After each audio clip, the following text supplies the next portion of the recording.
Sorry, what's that? I'm just adding Reggie Lebris to the list of managers who have called Arsenal probably the best team in Europe this season.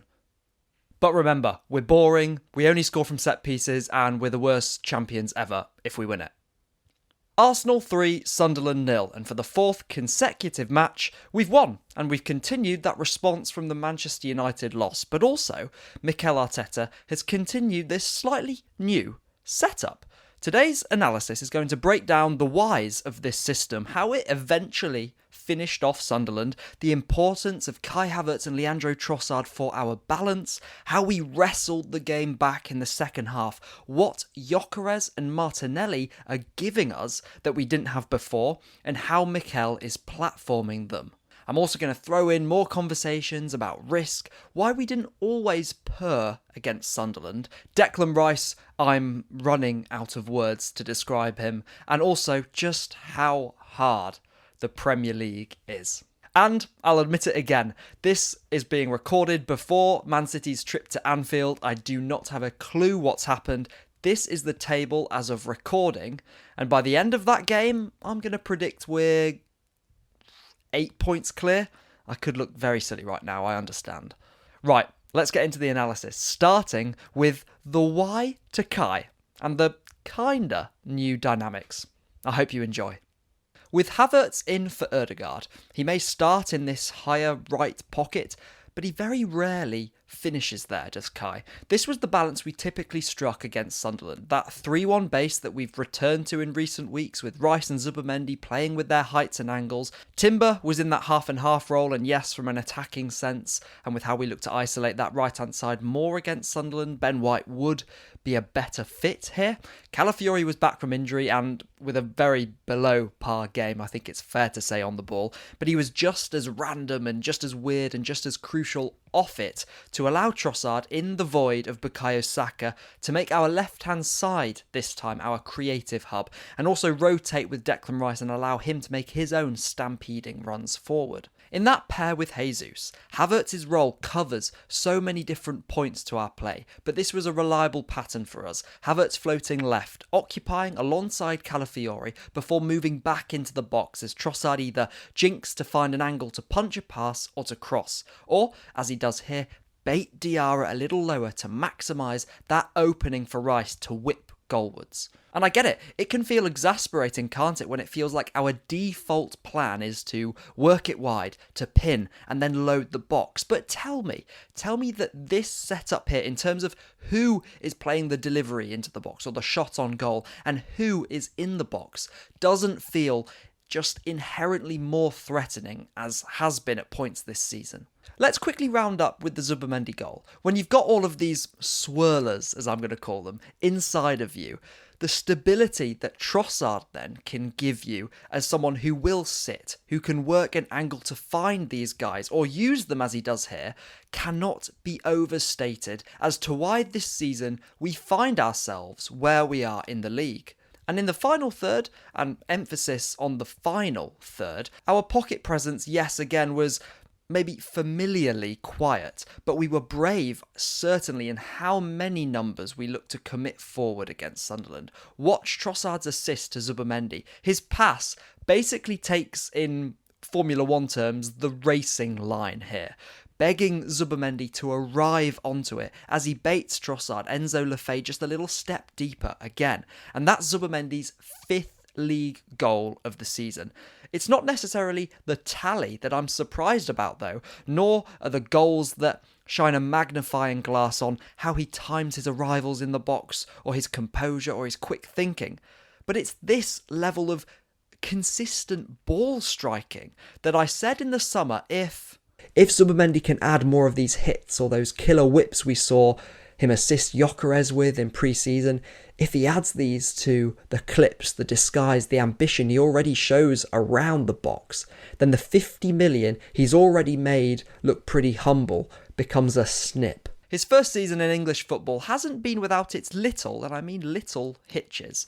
But my word, what a player. But let's return to the system and why I feel we're actually a little bit zippier through the lines when we have the space in recent weeks. It starts with Havertz actually being very Erdegaard-like, in fairness, floating around, drawing Lafay away, so Zubimendi can receive and find Declan Rice. Now, look where Trossard's popped up. A central freedom in build-up when we're a bit deeper, almost identical, and this is going to be very nerdy in terms of the level of throwback to this. I'm not sorry at all. To his role that he played and the players around him in our 5-3 win, do you remember it, against Barcelona in pre-season of the 23-24 season. All our rotations have confused Alderete, and in these moments when an opposition block is transitioning or resetting, I think in recent games we've actually looked much more penetrative and able to play through the lines much quicker. Because remember that Gyokeres goal against Kairat? Well, Eze being that player who can invite defenders, Kai being the one who can exploit the space, and his partner Gyokeres in this example, dashing in behind, are exactly the roles that Trossard, Kai and Jesus assume in this example. It's also, I think, how you make two dashers if you're playing with that front two pair that we had against Leeds of Havertz and Gyokeres, or later on against Sunderland, Gyokeres and Martinelli. It's how you make them work a little bit more. But more on that later. Before Kairat, Arteta had that wonderful press conference quote about playing with courage, conviction and enjoyment. And it may not have felt as though we were opening Sunderland up at will in that game. But from an intent point of view, risking a pass when it's on, I think the players showed a lot more of that against the Black Cats. Did you miss as well the little extra detail that Kai Havertz's role is allowing him at the moment? I haven't seen this spoken about anywhere else, but this little tweak of allowing him to start a little further right or come onto the ball moving from right to left as opposed from the opposite side when he was playing as a shadow striker starting from the left-hand side pockets is massive, and I mean it's massive, because other than the fact that he just seems to strike the ball really well from these zones, look how comfortable he looks operating at these angles, how sturdy he looks against contact. I would say expect to see a lot more of this from Kai Havertz. Because a team without Kai, let's be honest, is always going to miss something. Billy Carpenter did a brilliant tweet recently saying we might lack, without him in the team, those strides in behind, or the connector in recent games that we've seen flourish, or we lose a maniac presser, a box presence, a set-piece psycho, or someone to hit over the top of a press. I think with Jesus in his current patch, we've lost some of the fast twitch combinations and magic dribbles that we could get out of this front two before, but there is a way to counteract that, as Martinelli, Gyokeres and Eze showed us later. Let's move on to the second half, shall we? And first, cast our minds back to the 2-2 draw at the Stadium of Light in November. It may well, in the second half, been our kind of best block-breaking performance of the season. We'd thrown everything at Sunderland to turn the game around. We'd ran out of juice and conceded in the final minute without the legs off the bench to give us respite at both ends of the pitch. Remember why I was so against selling Martinelli in the summer? And unlike against Liverpool and Manchester United, this time against Sunderland, we negotiated a tricky opening start to the second half, which, if you rewatch as well, you'll see we were actually far less threatened than it felt. But we wrestled back control. And if the 4-0 win away to Leeds was about earning the right to win first, then expressing ourselves off that platform once we had brought that temperature down. Against Sunderland, the temperature came up in the second half and we needed players who could wrestle that control back for us.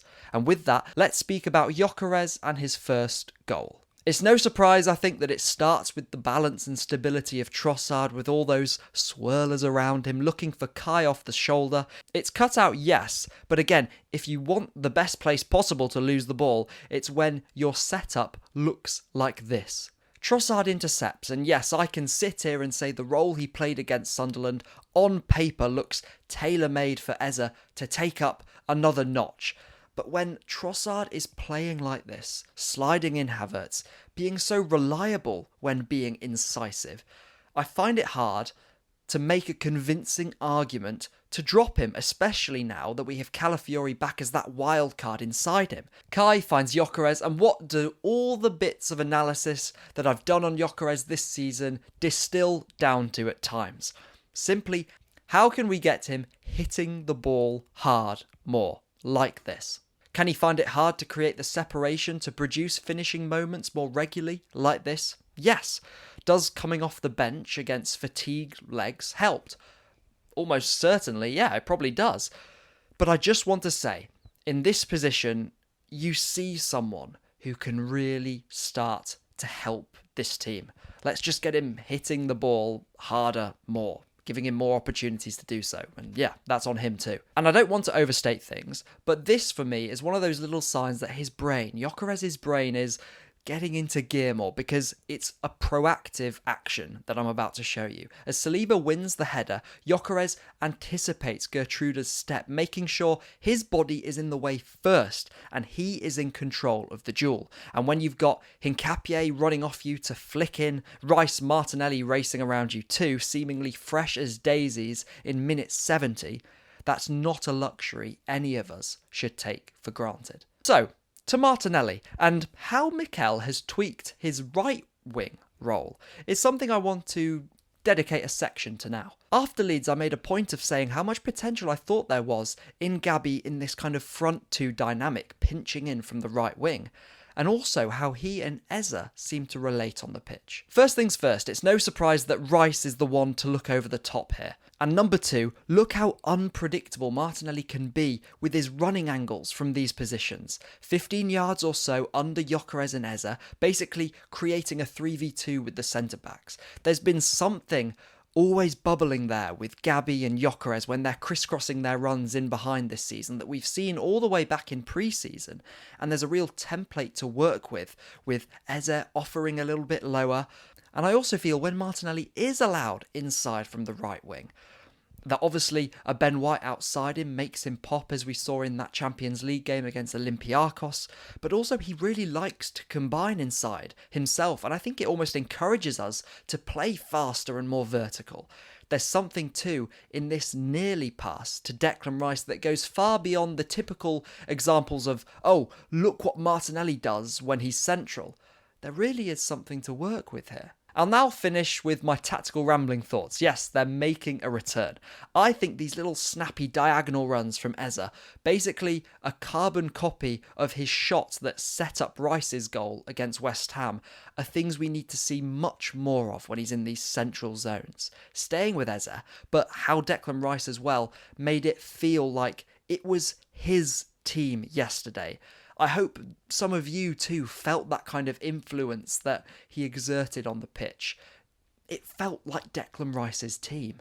How he felt it was on him to maintain the standards, screaming at Eze here to apply pressure on the ball when we sat deeper.